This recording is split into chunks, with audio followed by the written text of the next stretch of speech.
Hello, Isla. Thank you for coming to talk to me today. This is Isla Macleod, who some of you may have seen or know the work of or read the wonderful book, which we will be talking about, which is this book. Isla Macleod is a rite of passage facilitator and a ceremonialist and an author. And she lives in the same village as me now. And she is a wonderful woman. And her book has been a book that I have really treasured. And so we're talking about gratitude this month, in the month of Hazel. And Isla works with trees as well and with nature.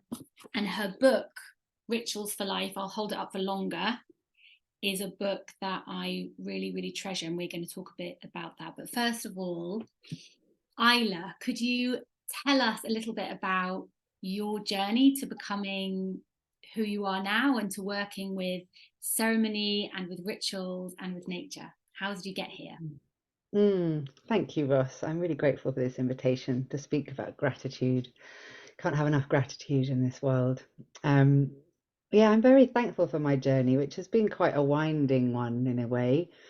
But I think the seed was sown from very young that I would have some kind of interest in ceremony from seeing different cultures that I was lucky to live within a few different countries growing up and observing where there was a much more alive and visceral way of honoring and giving thanks for life and being in connection with the ancestors and with nature. So there was a longing for me to experience that. And I think from feeling very lost and apart from myself and community and nature throughout my adolescence, there was a sort of dark night of the soul period around university.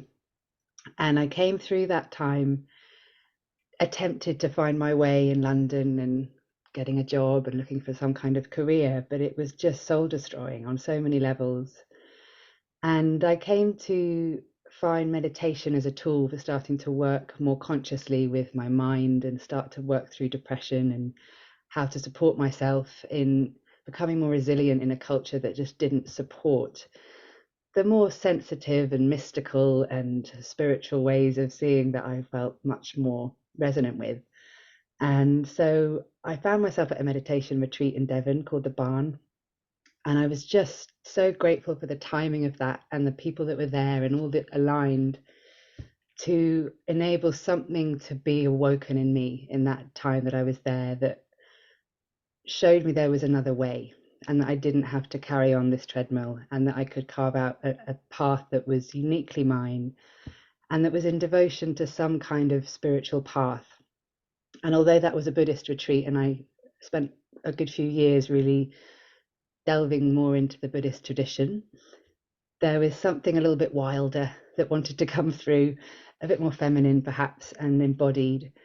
And so by devoting myself to be somehow in spiritual service, I just started to get really curious about what that could become in terms of in this modern world. I didn't want to be a nun. I thought about it, but I didn't think my place was behind sort of closed doors.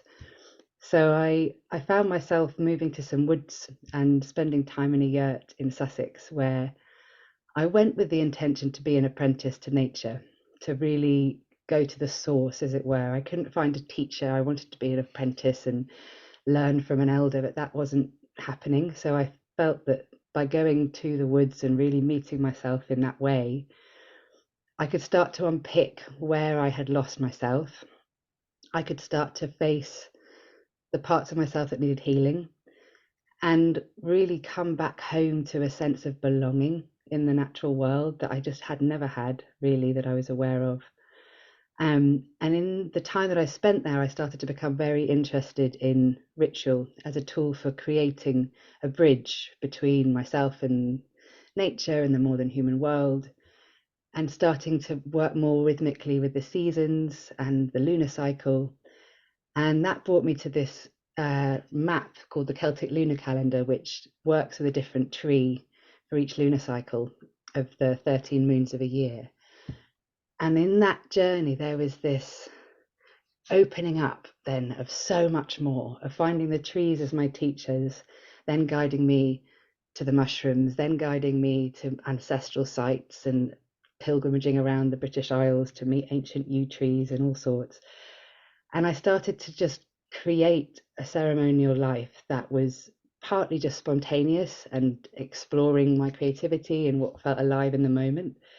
But there were some guides along the way. I had some teachers in Glastonbury, and I worked with Glennie Kindred, who's another amazing tree oracle, to find a path that was an earth honouring tradition that wasn't aligned with any particular religion or dogma, but that felt that it was coming back to what connects us all together as humans. And that for me is nature, and the elements. And so I've done a few different trainings now and have carved out a life working in a way that supports others to create ceremony in their life and honor different thresholds and transitions, and creating experiences, sort of workshops and pilgrimages that people then have an experience of belonging and remembering what it is to be human, to really cultivate more of that sense of reciprocity with each other, with the more than human world, and find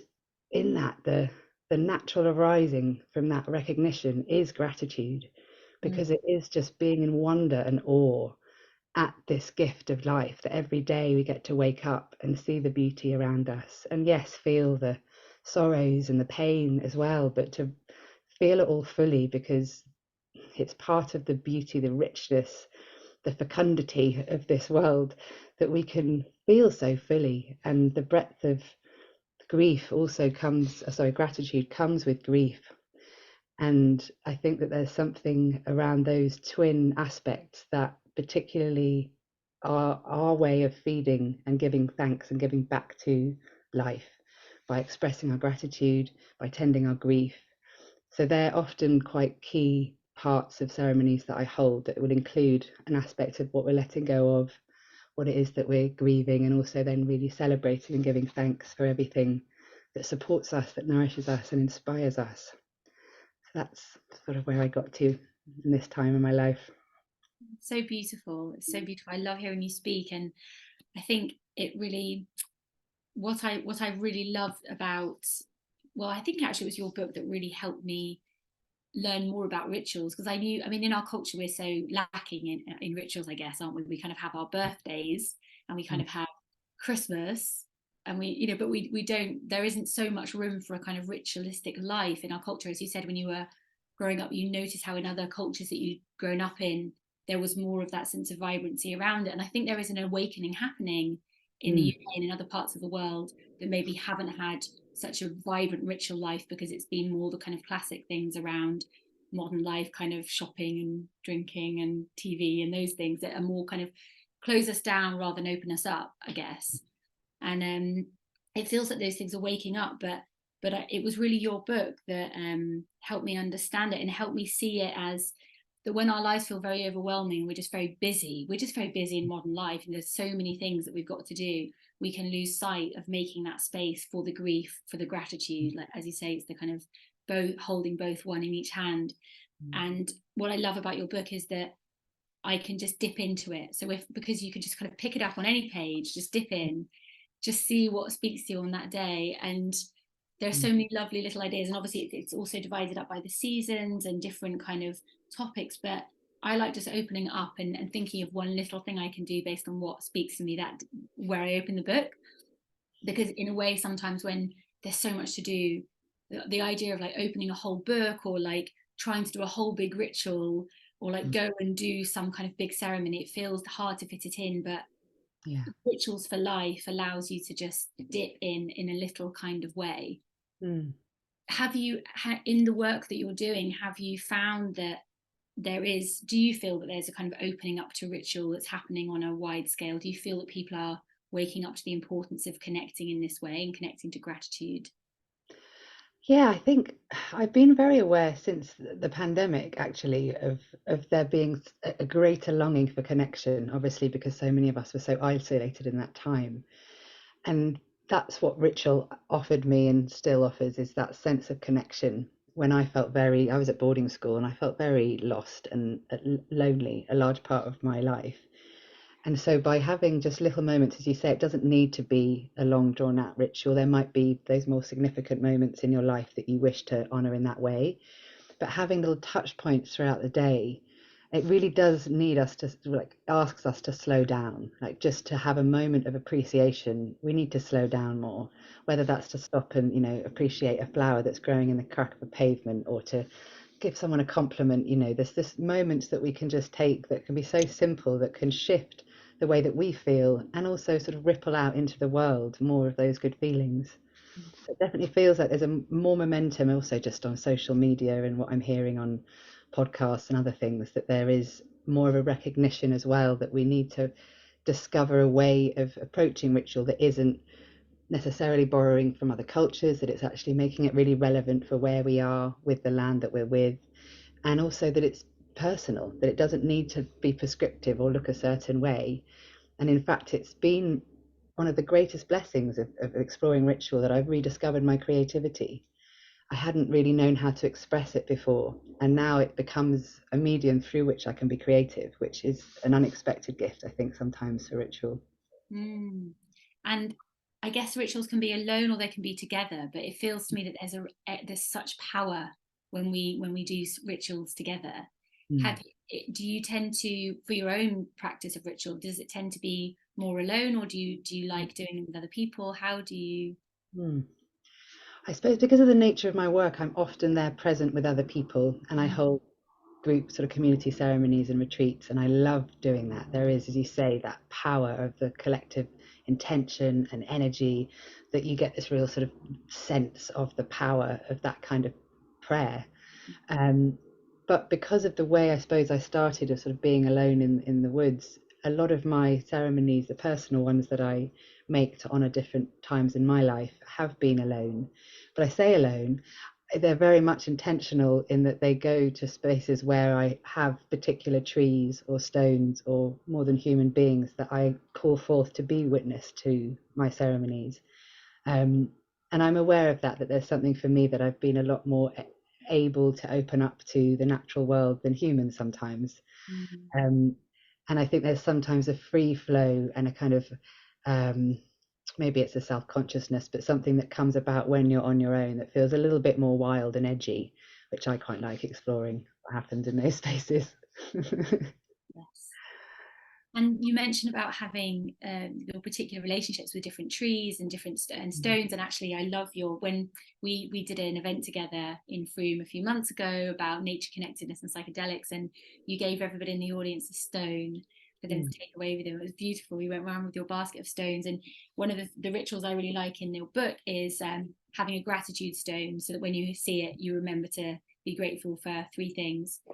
And I think that's just such a beautiful one, because then the stone gets imbued with that, imbued with all that gratitude, and then its gratitude magnetism gets kind of more powerful over time. um, mm, the other thing, obviously we talk a lot about trees in this community, and this is the month of hazel tree. Tell us just a little bit about your relationship with the mm, hazel, and with that sense of harvesting and gratitude. What does it, if you can find a simple way to mm, mm. summarize what I guess is probably quite a deep and nuanced thing, but yeah, how would you summarize? It's funny, I just should mention, I was just over at my yurt, and I've got two beautiful hazels, Um, and there was just nuts all over the ground. So I've got two pockets full of hazelnuts in this oh, moment, really?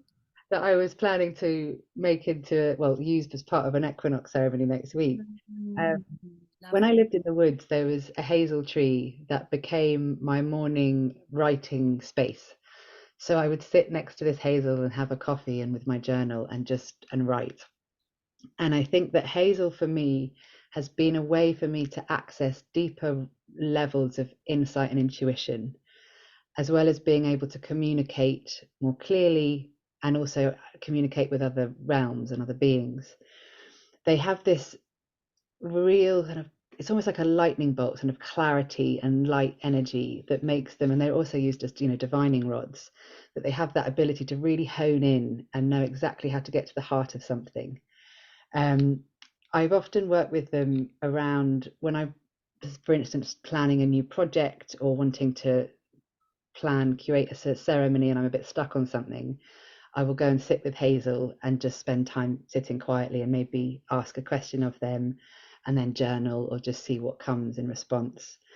They also are often found in sacred sites as a sort of protector tree. They're very much associated with that kind of guardian of the sacred and protector of what is um, deeply embedded in our consciousness as something which is, valuable. And there's lovely myths about the hazel nuts in Celtic tradition, where that the salmon that Yeah, eats the the hazelnut, wisdom. Yeah. wisdom, like the seed of wisdom. So in ritual, they come in beautifully to sort of represent either the seed of your intention, or maybe it's a seed of inspiration that you're asking for. But I think with that ability to access that inner voice that sometimes is very hard to hear in modern life, that way of being able to communicate and express from our heart what is true for us in an authentic way, I think naturally then arises this sense of gratitude. I mean, all trees in a way can curate, invite that of us, but something about the generosity of Hazel's spirit, it's like they really want to help humans in finding a better way to kind of communicate and be in relationship with each other. And gratitude is all about relationship. It's all about how we are in reciprocity with each other and with life. So I think having Hazel as an ally to even sort of ask of them, how can we express our gratitude in a good way? What is the way that most feeds the more than human world, as well as like how can I be in service to this life in a good way? And I think that they can really hone in on those places that are kind of practical. They're not too sort of mystical, and maybe some trees can be a little bit harder to receive guidance from. But the hazel is really clear and direct, and if you ask for practical advice, it usually, I find, gives it in some way or other. That's a little bit of my hazel love. Oh, and I love the idea that you have all the hazelnuts in your pockets right now. Our hazel gratitude practice is that we imagine that on the 10 fingertips, there's different hazelnuts, and each one represents a different kind of thing that we're grateful for. So, like the greens of planet Earth, the blues of planet Earth, animals, people in our lives, moments we've had, hard won lessons. So we kind of, it gives a kind of structure to kind of go through the ten hazelnuts. And I quite like having a structure because sometimes, yeah, I get so bogged down in busyness that it's like I have to. But I also love the gratitude stone as well. I think that's also I have that too. And Mm, yeah, finding a way to kind of be quite practical with it. I think it ties into what you're saying about that essence of practicality, and that and that's what I like about rituals as well. They're practical. There's something you actually do, because I love journaling as well, but there's something about a ritual where you're actually creating a physical kind of manifestation of something. You're doing something, you feel a shift. You're not just thinking about it or talking about it, you're actually bringing life to something by doing an action. And there's something about that activeness, active gratitude, like mm. really making it kind of happen and feeling it when it grows. It feels, Yeah, it's you very embodied, isn't it? So it kind of is processed as well in a different way to the mind. It lands in a way that for me is more grounded, and then usually has a deeper impact and ability to create transformation ultimately. Mm, just final thing, because we'll go in a minute, but so autumn equinox coming up now. mm, Will you share any thoughts around this year, the passing of the seasons, and what this time of year means for you, what autumn equinox means for you, and perhaps share a little idea for people about a ritual they might want to do around autumn equinox, perhaps something quite simple and straightforward. mm. Well, it's actually the anniversary of my book birthing this weekend, and so it's all tied in with Equinox. So I'm going to be doing a kind of Thanksgiving for my book amongst all these other many things. And as I mentioned, when I held that launch, it was the biggest ceremony I've ever held of what I wanted to kind of encourage in community is to celebrate both the grief and the gratitude. And so there was an invitation for everyone to bring something of their harvest, so something that they had grown or gathered from the hedgerows. And we had a lovely altar with, water bowls on there and seeds, and people were all bringing things to add as they gave thanks for something in their life. And then we danced a bit. So dance for me is a really, again, embodied way of giving thanks. It's like through this vessel, this temple that we have through this life, we can really offer ourselves in prayer, in gratitude. And so we did a really good dance, and that also gets the energy moving and things kind of stirring a little bit.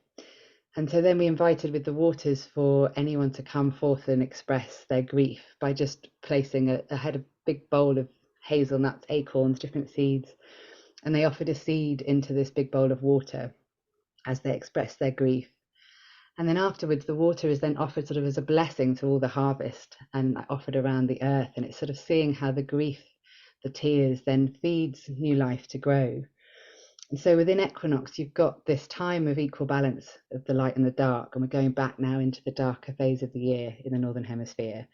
So it's a time of thanking, from the winter solstice, the darkest night, when we might have had certain dreams or, seeds for the year ahead. If we think back to that time, like what has grown, what has flourished, what challenges have you overcome? So really taking the time to reflect and celebrate the journey you've been on and everything that is flourishing. And then there might be things that haven't grown. Maybe there have been some losses and some disappointments. So also taking the time to grieve in some way, however that feels natural for you to do so. Again, movement can be really helpful, shaking. It might be that you want to express it in words or with song, but giving something like a seed or a stone into a bowl of water can be a really helpful way of feeling that kind of unburdening and offering up of your grief. There's also, with this time of year, it's the harvest time. So it's like having a community celebration of the harvest has gone back for many generations as a time of celebrating together everything that has grown and that we're now able to feast upon and hopefully survive through winter with.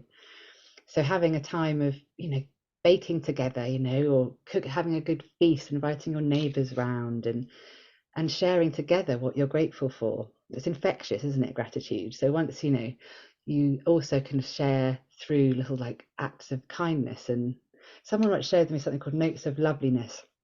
And I love this idea that you write just beautiful notes of, kind of compliments and positive words and leave them in places around the towns or on buses. And someone's going to find that and have a moment of heart opening in their day.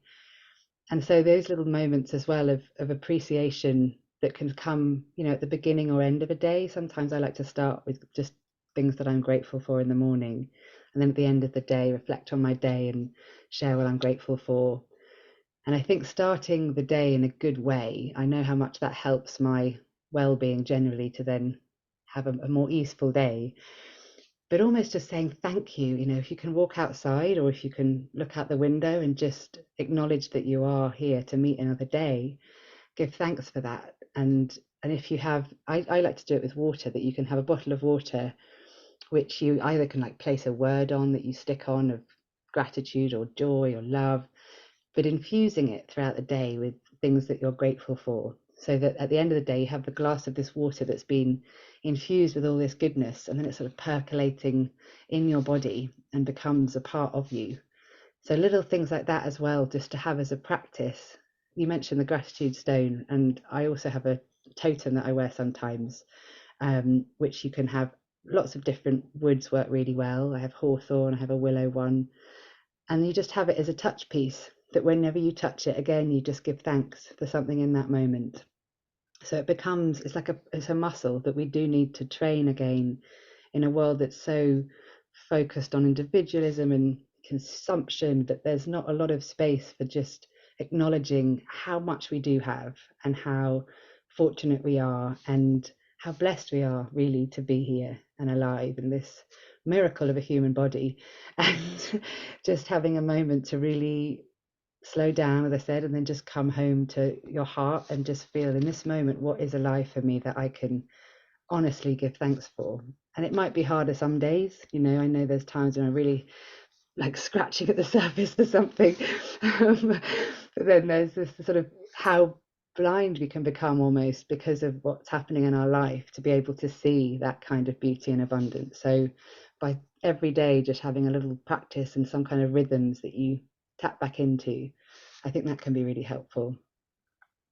I have my favorite mug, which is a Beatles mug, and and it reminds me on a day when it's really hard to feel grateful for anything, there's always the Beatles. You can always feel grateful. Exactly. there was a band called the Beatles and they made amazing music. Okay, there's something I can hold on to. And then that starts a flow of like, oh, there's other good things as well as the Beatles. I just Mm. wanted to read something, Isla, from your book because I really want everyone to go out and get this book, especially because it's the birthday of the book. I've underlined quite a lot. I'm very bad at underlining my favorite books. But okay, I will try not to read. Okay, this is the bit I'll read. The ritual life is a revolutionary path that can awaken our consciousness to the inherent sacredness of all life and re-enchant the world with wonder and new possibilities.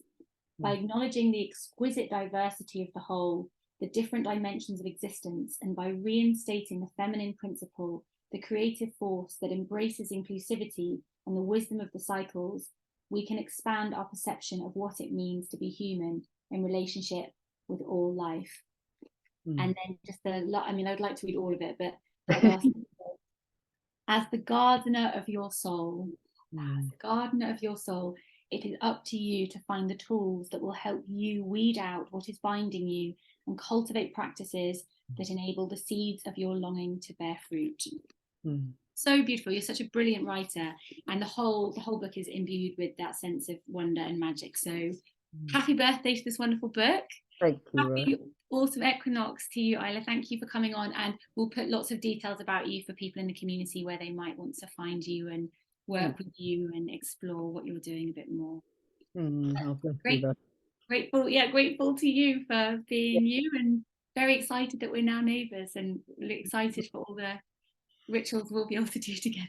Exactly. We've got some springs to visit, I think, for some Thanksgiving ceremonies. We could do that soon. Sounds good. Thank you, Isla. No, thank you, Ross. It's been lovely speaking with you. Yeah, it's been a pleasure. Much love.